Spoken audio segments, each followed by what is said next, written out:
8 দলের নেতৃবৃন্দ এবং আমার সামনে উপবিষ্ট ময়মনসিংহ বিভাগের বিভিন্ন জেলা, ময়মনসিংহ মহানগর সদর থেকে আগত নেতৃবৃন্দ, আপনারা জানেন আমাদের সামনে ইতিমধ্যে উপস্থিত হয়েছেন আজকের এই মহাসমাবেশের শ্রদ্ধাভাজন প্রধান অতিথি সাবেক এমপি মুজিবুর রহমান খান এবং সভাপতি হিসেবে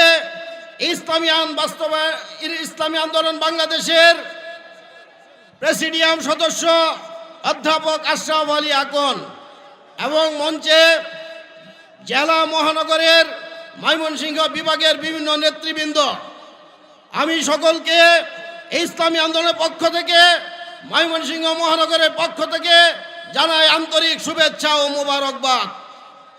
প্রিয় সাথী ও বন্ধুগণ, দীর্ঘ 53-54 বছর পর আমরা আজ ভালোভাবে নিঃশ্বাস নিতে পারছি, নতুনভাবে স্বাধীনতার স্বাদ গ্রহণ করতে পারছি। যেই স্বাধীনতা অর্জিত হয়েছে নতুনভাবে, তা যেন আর বিপন্ন না হয়, সেই জন্য ইসলামী ও সমমনা 8 দল আমরা মাঠে নেমেছি। আপনারা আমাদের সাথে থাকবেন তো ইনশাআল্লাহ?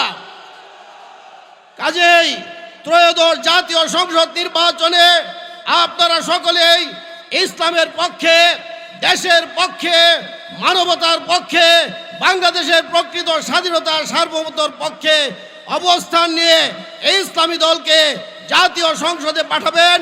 এই যাত্রায় যেন ইসলামী দলগুলো বাংলাদেশে ইসলামী শাসন পরিচালনা করতে পারে, সেই জন্য আপনারা মাঠে ঘাটে সব জায়গায় দাওয়াত দিবেন, এই আশাবাদ ব্যক্ত করে সকলকে আবারও ধন্যবাদ জানিয়ে আমার সংক্ষিপ্ত বক্তব্য শেষ করছি।